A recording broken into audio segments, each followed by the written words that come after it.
udasanzwe. Uyu munsi hari abantu batanze ubuzima bwabo kugira ngo uyu munsi ube wabaho kugira ngo abagore babone uburenganzira.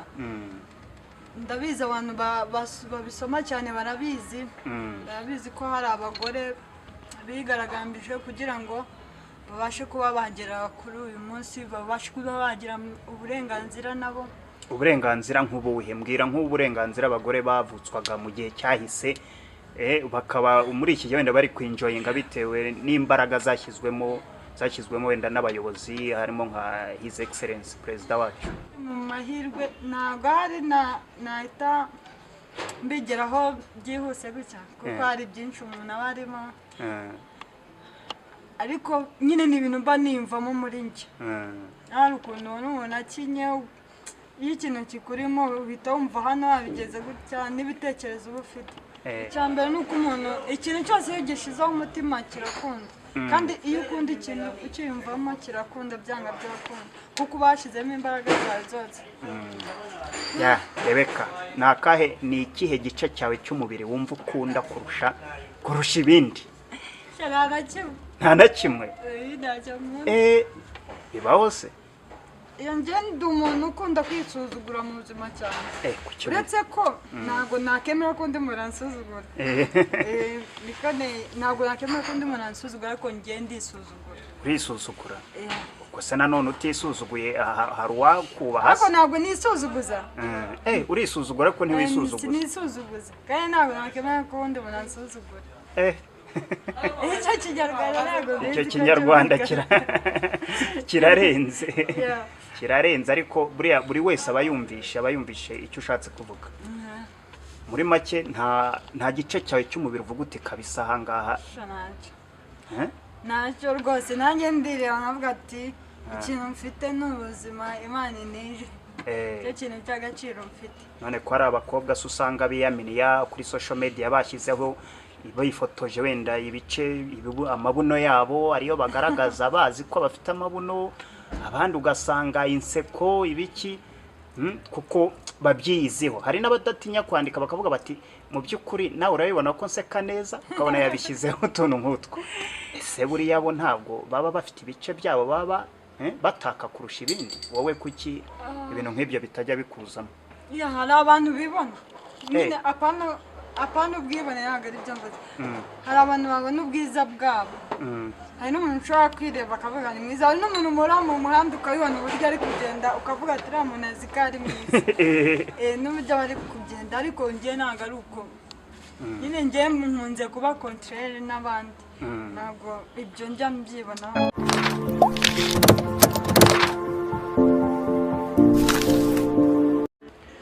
Rebeka, uyu munsi ku itariki ya 8 z'ukwa gatatu, kuri wowe ni umunsi kwibutsa iki?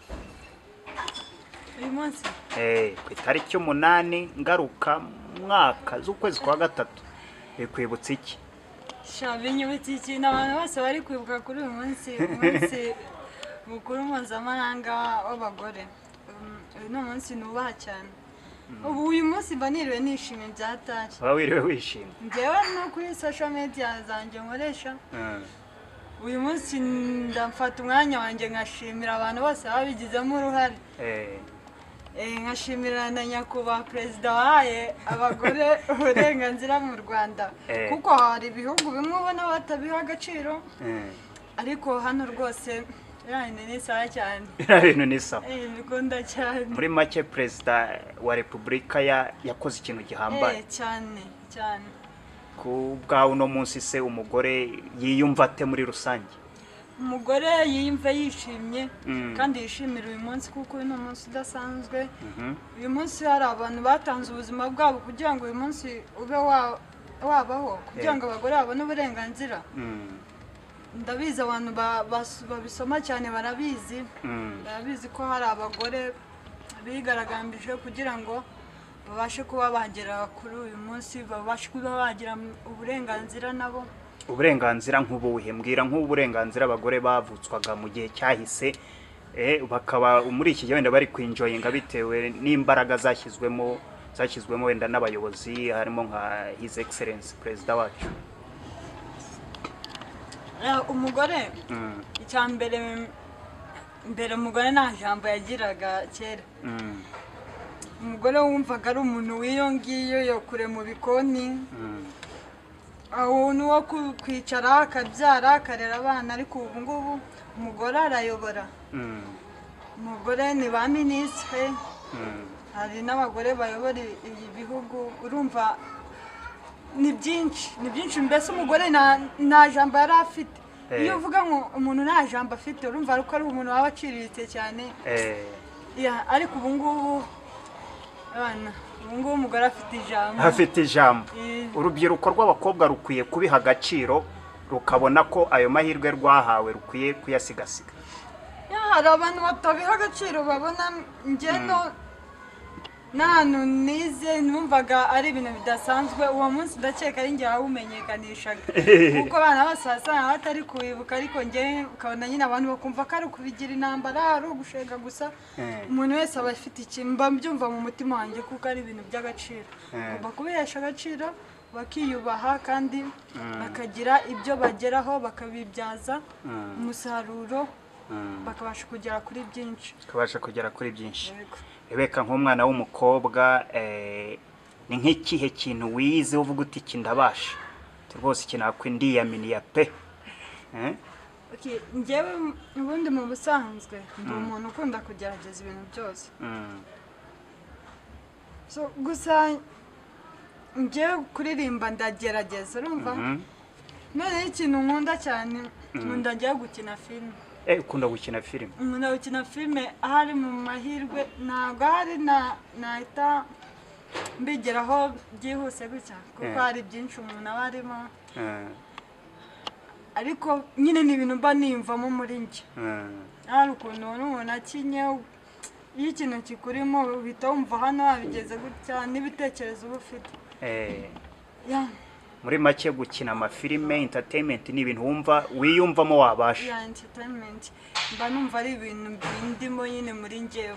Abashoramari rero nizere ko babyumva, bakinisha amafilime, ibyamamare byagafashe mu Rwanda.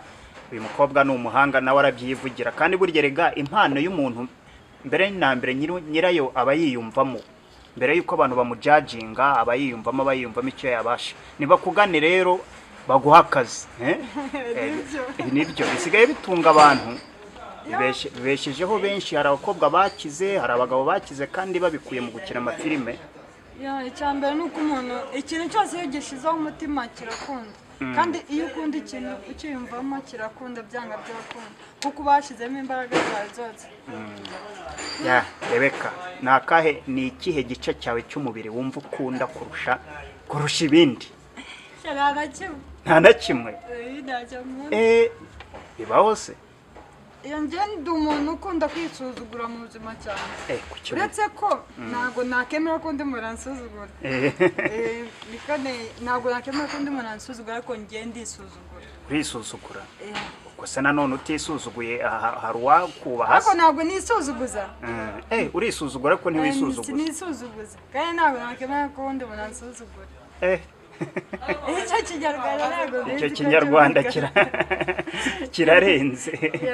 kirarenze, ariko buri wese aba yumvishe icyo ushatse kuvuga. Muri make nta gice cyawe cy'umubiri uvuga uti kabisa ahangaha? Ntacyo rwose, nanjye ndireba nkavuga ati ikintu mfite ni ubuzima Imana inije, icyo kintu cy'agaciro mfite. None ko hari abakobwa se usanga biyaminiya kuri social media bashyizeho bayifotoje wenda ibice amabuno yabo ariyo bagaragaza, bazi ko bafite amabuno, abandi ugasanga inseko ibiki, kuko babyiyiziho. Hari n'abadatinya kwandika bakavuga bati mu by'ukuri nawe urabibona ko nseka neza, ukabona yabishyizeho utuntu nk'utwo. Ese buriya bo ntabwo baba bafite ibice byabo baba bataka kurusha ibindi? Wowe kuki ibintu nk'ibyo bitajya bikuzamo? Hari abantu bibona nyine, apana ubwibone ntabwo ari byo mvuze. Hari abantu babona ubwiza bwabo, hari n'umuntu ushobora kwireba akavuga ni mwiza, hari n'umuntu umura mu muhanda ukabibona uburyo ari kugenda ukavuga ati uriya muntu azi ko ari mwiza, n'uburyo aba ari kugenda. Ariko njye ntabwo ari uko, nyine njye nkunze kuba contraire n'abandi, ntabwo ibyo njya mbyibonaho. Ntabwo bigira big deal ngo ujye kuvuga ngo ibiki? Nta kintu na kimwe cyiza nibonaho, kandi mbona umuntu wese uko yaba ari kose andenzeho ariko ntago nabimwereka gusa ngiye mbibona kugira ngo atagusuzugura ntago nabimwereka muri make bishatse kuvuga ko ukunda guhisha amarangamutima yawe rero ntago nzi kugaragaza amarangamutima yanjye n'ibyo ni ibintu byikora ni character z'umuntu none se rebe umunsi wakundanye n'umusore ukajya umuhisha amarangamutima yawe azavumbura gute ibyo ukunda n'ibyiyumviro byawe dore njyewe ntago nkunze kugaragaza amarangamutima kandi umuntu ukunda kugira utubanga twa hato na hato ku buryo n'umuntu kuvuga ngo ndamukunze nawe nayamuhisha da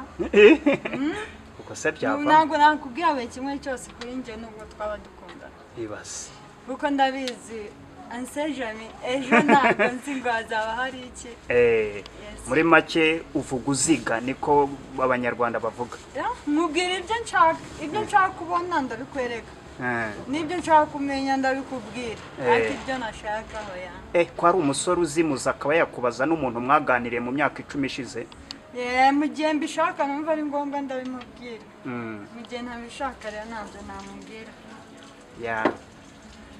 rebe ndagushimiye cyane kuri aka kanya uduhaye kandi nkwifuriza imirimo myiza kuko kugira ngo tugufatishe biba bigoye uri mu kazi kenshi ariko ubutaha rwose jya utwitabira abantu bagusaba ari benshi baba bashaka kumva ibitekerezo byawe bakubonyemo umukobwa uri strong kandi koko si ibanga ufite ibitekerezo byimbitse byafasha benshi murakoze cyane nawe ndabashimiye sawa